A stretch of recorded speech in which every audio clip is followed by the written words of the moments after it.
word theater took on a new meaning in the Second World War. The South Pacific India Theater, the ETO were theaters of war. But for entertainers, they were still theaters. Theaters filled with boredom, tension, and loneliness of hundreds of thousands of boys who needed songs and laughter as no other audiences in theater history. I'm Celeste Holmes, and I take great pride in being a member of the entertainment profession. I think you will see why in the story that follows. It's a sort of documentary thank you note from the United States Army to the entertainers who gave more than 250,000 performances in combat areas during World War II. Of course, it isn't the whole story. It can't be, because most of those performances are recorded only in the memory of those who were there. More than most professions, perhaps, mine is made up of individuals, like some of the stars you will see in this story. But it was the whole profession, the well-known and the hundreds of little-known entertainers who saw that the job needed to be done and did it. In their own way, I think you can say they were soldiers, too. As our trade paper here, Variety, called them at the time, soldiers in grease paint.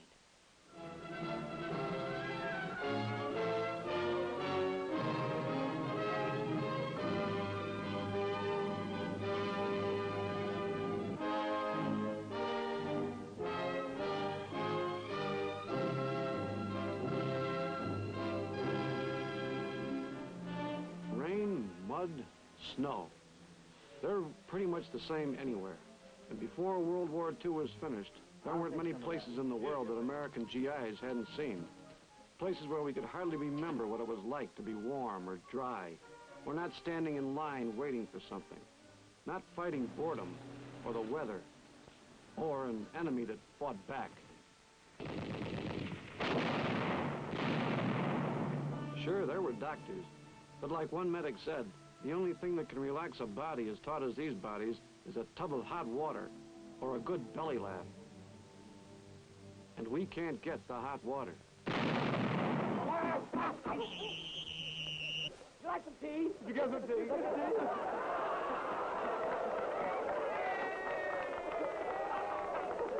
Oh, Ben? Yeah. You know, when they went down to North Africa, they had to take a lot of shots and things. But now in the Army, it's easy. Really? Why? Yes, well, the doctors, they just take you into the room, 2 doctors, yes. And one looks up your nose, and the other looks down your ear, and if they can't see you, you're in. That's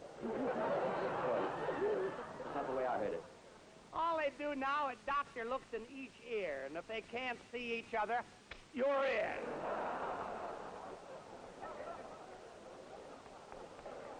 And if they can, you're an MP. A joke didn't have to be new to be funny. When laughter's been stored up for weeks or months, it doesn't take much to set it off. Any MP joke brought roars. A funny walk or a Hitler imitation brought down the house. Enough field, please. Sorry, did I get on you? Laughter is the best medicine. Nobody knew that any better than Joe E. Brown, who lost a son at the beginning of the war. When that happens, he said, all other boys become your sons. And he spent the rest of the war proving it. Of course, when we first entered the war, the government was more concerned about sending soldiers overseas than entertainers.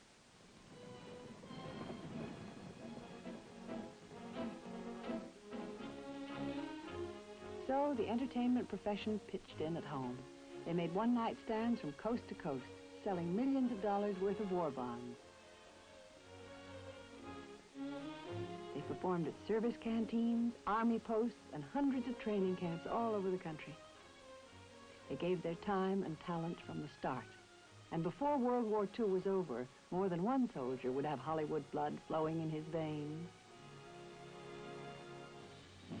Matinee idols began to appear in newsreels instead of romantic leads. James Stewart, Jackie Coogan. The Marines had a part for Tyrone Power. The Navy commissioned Douglas Fairbanks, Jr. Robert Taylor was given a new role in the air.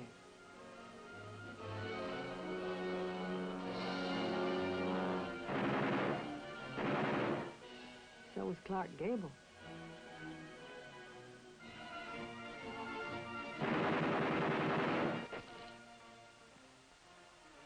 This ship was launched in tribute to his wife, one of the first home front casualties, killed on a war bond tour, the beautiful Carol Lombard. You'll remember these girls as 4 Jills in a Jeep: Carol Landis, Kay Francis, Mitzi Mayfair, Martha Ray. They landed practically on the heels of 150,000 GIs in North Africa in 1942.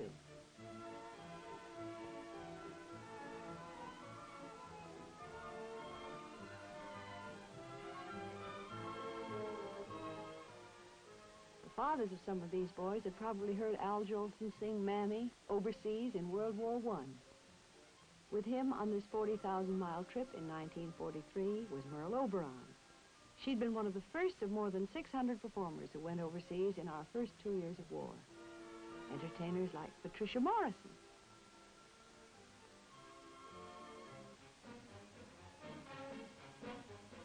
Veterans like Frank McHugh and Alan Jenkins. You couldn't kill vaudeville, not even with this.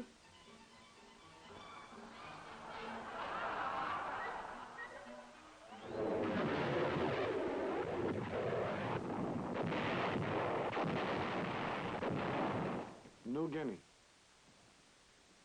Guadalcanal, the Solomons, and every fly-speck island right through to Burma. The whole South Pacific War was one green hell of jungle and suffocating heat, rain, mud, and mosquitoes, to say nothing of the enemy. It was a job that had to be done, and we'd be there till we finished it. But this was one party we hadn't invited ourselves to. That's why it hit us hard sometimes when these entertainers showed up out of nowhere. Like Major Melvin Douglas, heading up special services in one of the roughest theaters of war, China, Burma, India. Ann Sheridan showed up there with Ben Blue.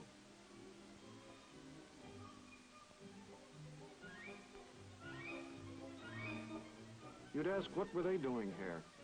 They didn't have to come, the way we did, but they had come anyhow, stumbling over coconut trees flattened by anti-aircraft fire, pieces of exploded shells, cracked up airplanes. They were right in the midst of it, like the rest of us. The same heat, the same mosquitoes, the same chow line. The same food that you ate with teeth that felt like sandpaper. And the same enemy nuisance raids, snipers' bullets, pouring rain. But they put on their 2-a-day shows wherever they found us. Just by showing up, they let us know that the world we'd left behind was really still there waiting for us when this job was done.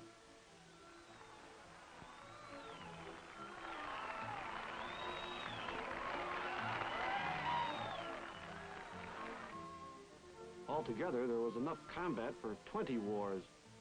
But in between, time could be harder to kill than the enemy. Maybe you could dig up a corner movie. Maybe you could cheer up your girl back home with a snapshot to let her know you were keeping busy. But for real, live, flesh and blood entertainment, you usually settled for local talent. And the 3-day pass just helped remind you of how far from home you really were. From the South Pacific right through India to the Middle East, you usually just put up with what you could get.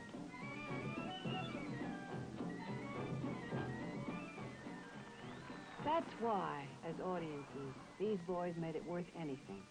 Scorching heat, 3 blankets at night, and lucky to go to bed in dry clothes. But this entertainer called the South Pacific Theater Seventh Heaven for any comic willing to risk his neck in it.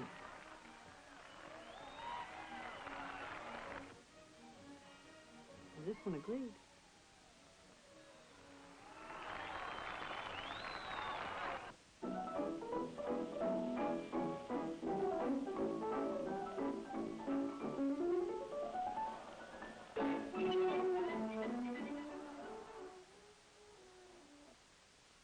What's he doing here? They might have asked that question the first time Bob Hope showed up. No GI station anywhere in the world would ask it today. You're a nice girl, too. You too. That's a lie, and I can prove it.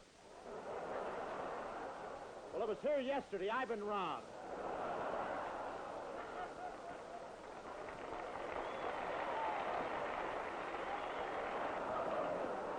The latest dance sets even reached the South Pacific, courtesy of Miss Patty Thomas.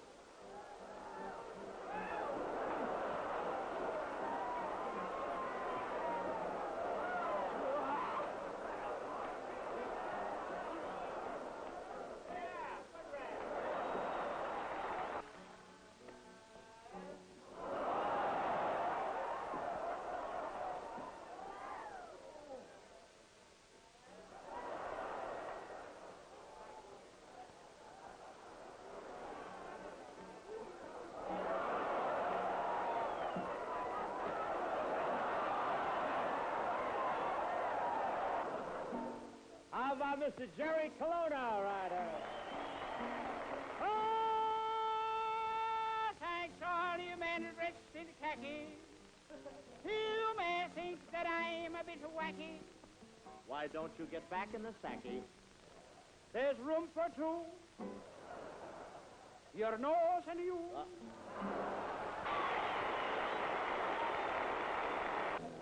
How about getting Miss Langford out here to sing a couple of bars again?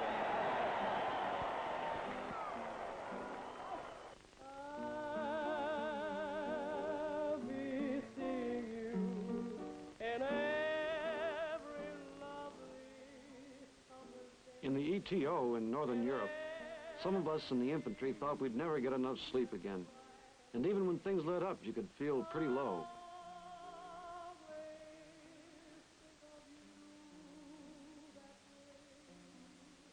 I see you in the morning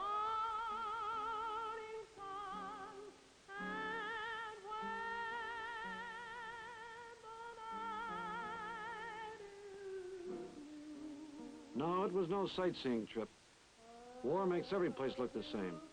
So instead of writing home about what you saw, you wrote what you felt, or thought, or remembered.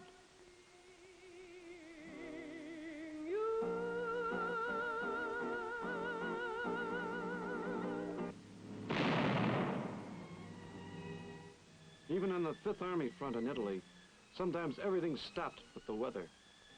And unless you had to write home about, the more time you had to write it in.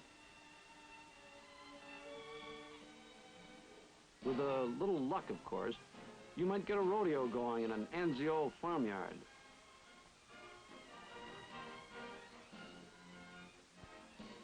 And when winter came, you might dig in with the Andrews sisters. But the only way they could play every war theater at once was on records. He was a famous trumpet man from my Chicago way. He had a boogie style that no one else could play. He was a thousand... Or as members of your own outfit. Yes, there were big stars and entertainers whose names had never been in lights at all. Nothing remains of the work that some of them did in World War II but a snapshot, sometimes not even that, because no one was there with a camera. No one was there but the audience. 3 GIs in a tent or 3,000 jamming in airfields. And often enough, they were watching entertainers you may never have heard of. Not what the public calls stars, but what we people call troopers, who make this a profession in which we take great pride.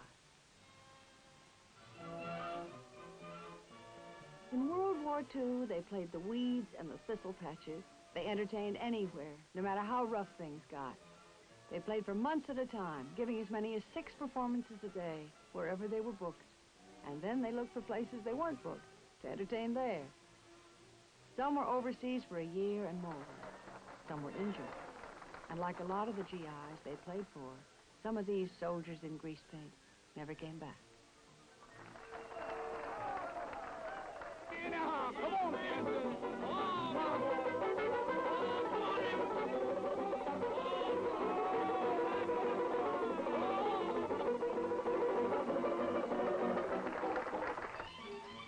Not that the stars weren't around. The Army called this the European theater. And that's what it finally was beginning to look like. whether you hit it at showtime or chow time.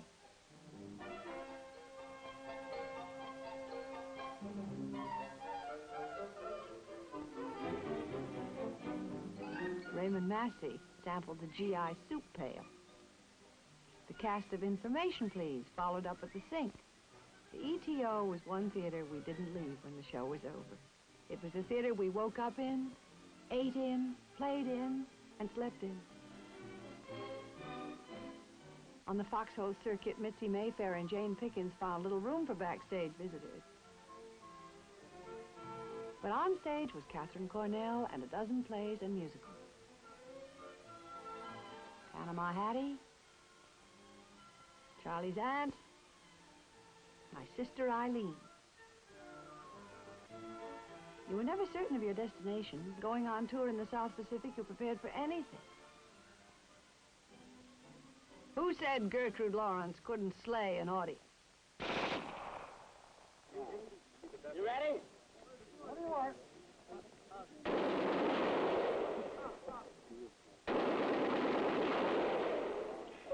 Don't tell me you didn't get that. That almost got me. It seemed as though there were no place Ella Logan hadn't sung, but some of the preparations were more threatening than the destinations themselves. Not that Jinx Falkenberg and Pat O'Brien expected to find a Broadway stage in China.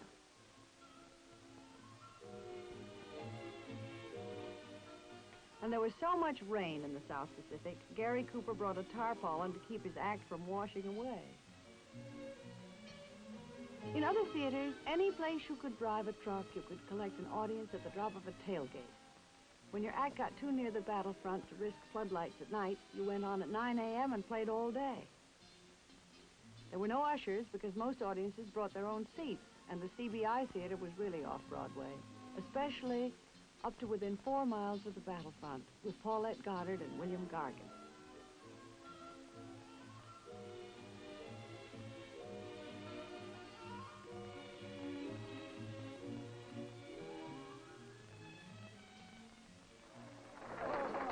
Anywhere these boys were, Lily Pons would come to sing for them.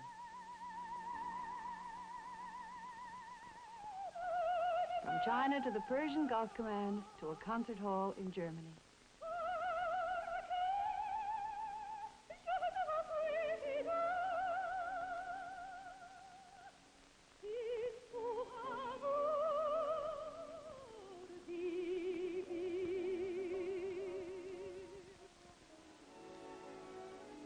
And autographs? Oh, yes, we kept right on signing.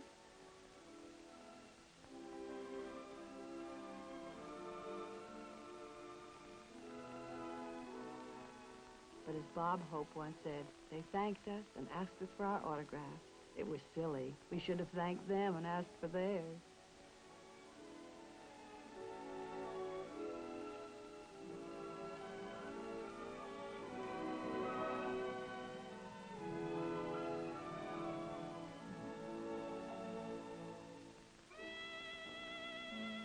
Of course, real troopers like this one will go anywhere looking for an audience.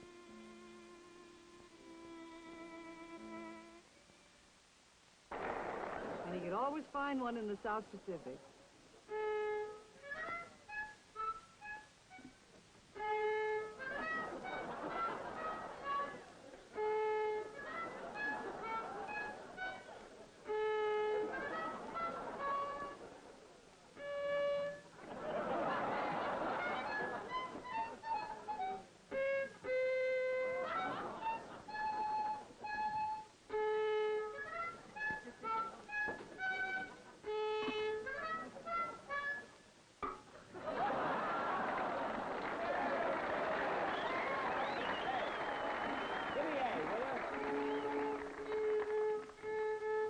Here. Huh? What is that, the bumblebee? You couldn't have stayed home today. I mean, you had to be in it.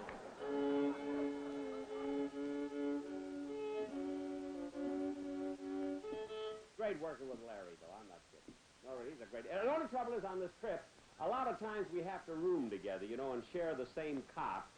And I don't mind it so much, except that Larry is part Indian, you know.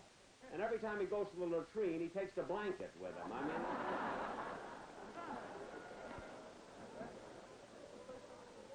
Love and Bloom, please.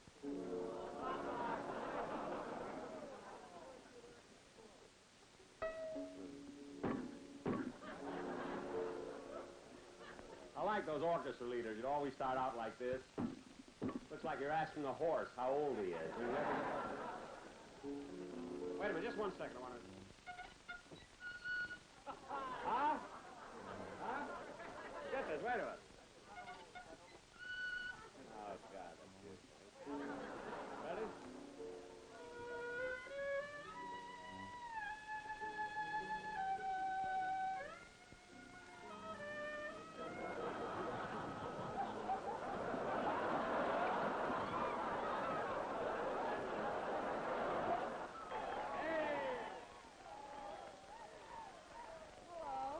Hey, boys, how would you like to police this area around here? Well, Carol, goodbye. Good luck, honey. Oh, thank you, Jack. Hello. Hello. You know, honestly, I'm just a little nervous being up here all alone in front of 6,000 men. You know, really, you can understand how I feel after all. How would you like to be all alone with 6,000 girls? Even girls like Carol Landis couldn't be everywhere at once, but they tried with Armed Forces Radio. Figure it out. Is it contagious or simply outrageous? Snafu! We hear it everywhere, Snafu. Is it like a pill or is it a thrill? What's good is in the army. What's left will never harm me. We send our hellos and our songs and our laughter, yes, and our hearts clear around the world to you, wherever you happen to be.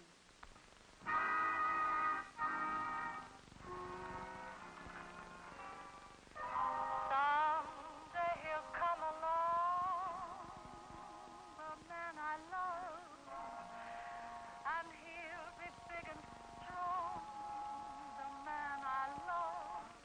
How did I get off first base? You just mentioned his name. If I mention the third base's name, who did I say first? No, who's playing first? Never mind first. I don't know what's the guy's name on third base. What's on second? Who's on second? Who's on first? I don't know. Third base. This chorus was broadcasting right up on the heels of the Fifth Army in Italy. Irving Berlin conducting. But this is war, and she won't worry you anymore, more. No, she won't worry you anymore.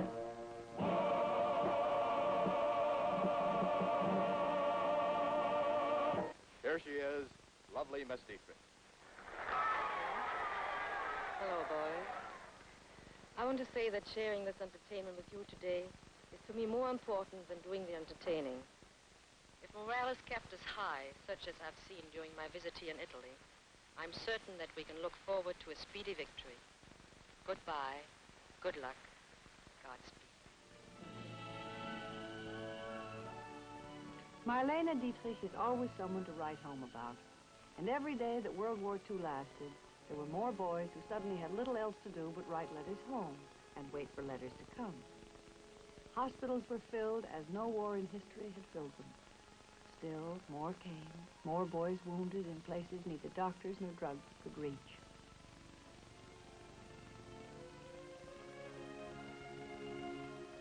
Oh, movies might help these boys forget where they were for a while, but even the best movie couldn't show much personal interest in them, and that was what they needed.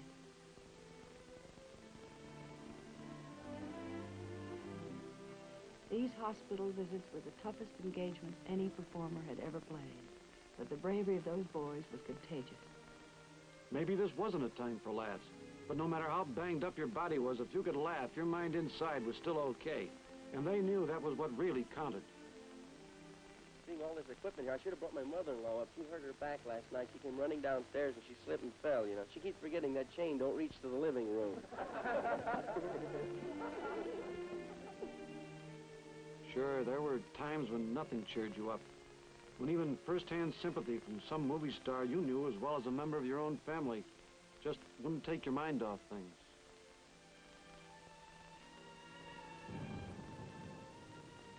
When you'd been in it for 2 years or 3 years, fighting through one smashed town after another till they all looked the same, you'd wonder if you'd ever see a city all in one piece again. You'd get the feeling it would always be like this, that it would never end, that you'd be glad to settle for one song and one dance at the Stage Door Canteen in Paris.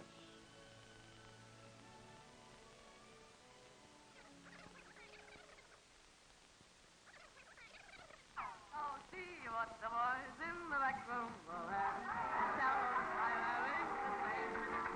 Go see what the boys in the back room will have, and give them the poison they name.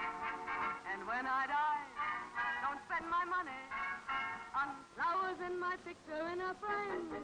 Just see what the boys in the back room will have, and tell them I sigh, and tell them I cry, and tell them I died of the same. And when I die, don't buy a casket of silver with the candles all aflame.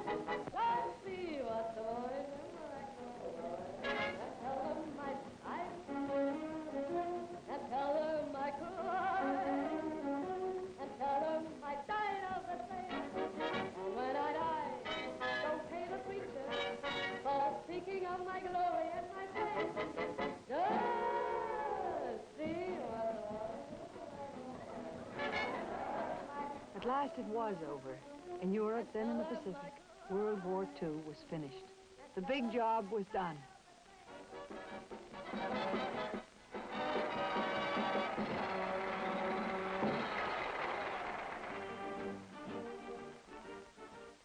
It was done, and the boys who had done it were ready to come home. They had earned it. But they couldn't come home all at once. It was the old Army game of hurry up and wait. But now the strain was tougher than ever. For the Rockettes, that just meant working harder than ever. And for entertainers like them, it still does. Because it's still going on, the fight against the boredom, tension, and loneliness of the troops overseas, who are keeping the peace they won for us in World War II.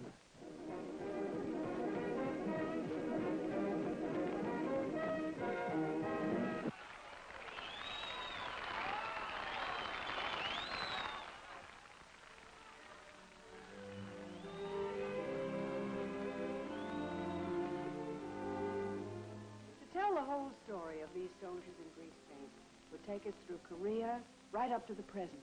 It would take us all over the free world, because the Cold War can be just as hard to fight as any other kind. And our soldiers need more encouragement than a laugh and a song to win it. They need the sense of home that only contact with live performers can give them. This is why it's been a privilege for me to speak for the members of my profession who have joined in this battle and are fighting even now.